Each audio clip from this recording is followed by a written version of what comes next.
اپنی تعریف کروانا بھی ایک حاجت مندی ہے، نفس کی بڑی تباہی ہے اپنی تعریف کو پسند کروانا. بندہ وہ حاجت مند ہے، وہ بندہ فقیر ہے. میں ایک مرتبہ نیو یارک میں امریکہ میں میرا خطاب تھا، تو خطاب ختم ہوا تو لوگوں نے ایک سوال کیا مجھ سے، سوال کیا کہ پیر کامل کی پہچان کیا ہے. یہ سوال کیا، پیر کامل کی پہچان کیا، شیخ کامل کی سمجھ لے، شیخ کامل کی پہچان کیا ہے.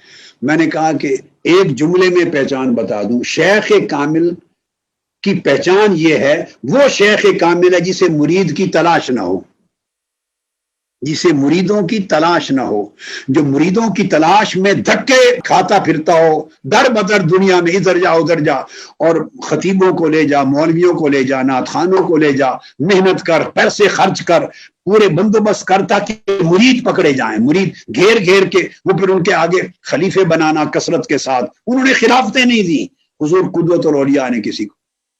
یعنی خلافتیں بھی آج کل پیشہ بن گیا، پروفیشن بن گیا ہے.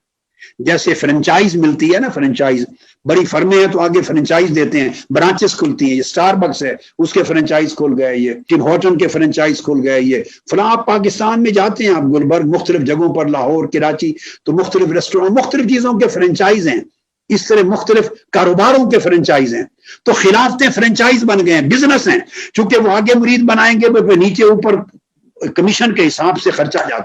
ایک نظام ہے، کاروبار ہے، دھندا ہے. اسی دھندے سے دلوں اور روحوں کو نکالنے کا نام تصوف ہے. اسی لیے فقیری وجود میں آئی تھی کہ دل دھندے سے پاک ہو جائیں اور اللہ کے سچے بندے بن جائیں. عبادت ہو تو خالص اللہ کے لیے، سجدہ ریزی ہو تو خالص اللہ کے لیے، دین ہو خالص اللہ کے لیے، محبت خالص اللہ کے لیے، اخلاق خالص اللہ کے لیے، معاملات اور تعلقات خالص اللہ کے لیے، خالصیت ہو. تو انہوں نے پوچھا شیخ کامل کی پہچان. میں نے کہا شیخ کامل وہ ہے جسے مریدوں کی تلاش نہ ہو. اور جو مریدوں کی تلاش میں بیچارہ مارا مارا پھرتا ہے، تو جسے مرید کی تلاش ہے وہ شیخ کیسے ہوا؟ یہ تو مرید کی شان یہ ہے کہ اسے اللہ کی تلاش ہو. مرید کی شان یہ ہے کہ اسے اللہ کی تلاش ہو. اور اگر کوئی کہلائے شیخ اور اسے تلاش مرید کی ہو، تو آپ اندازہ کہ وہ تو بیچارہ مرید نہیں بنا، شیخ کہاں سے ہوگا؟ جو شیخ کہلائے اور تلاش اسے مریدوں کی ہو، تو اللہ کی تلاش کا رب کب آئے گا اس کی زندگی میں؟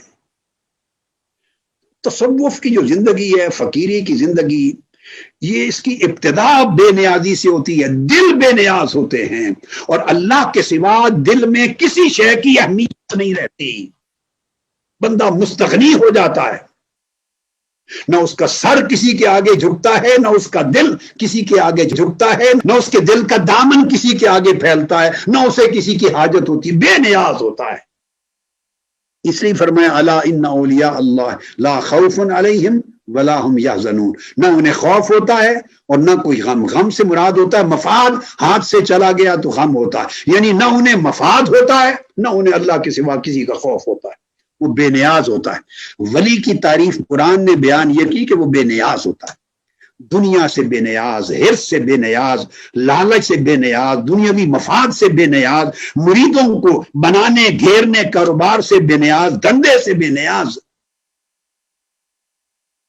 ہر چیز سے بے نیاز. کوئی میری تعریف کرتا ہے نہیں کرتا، اس سے بے نیاز. تو ان کے اندر بے نیازی دیکھی. تو مخلوق اور دنیا کی حاجت مندی نہیں تھی.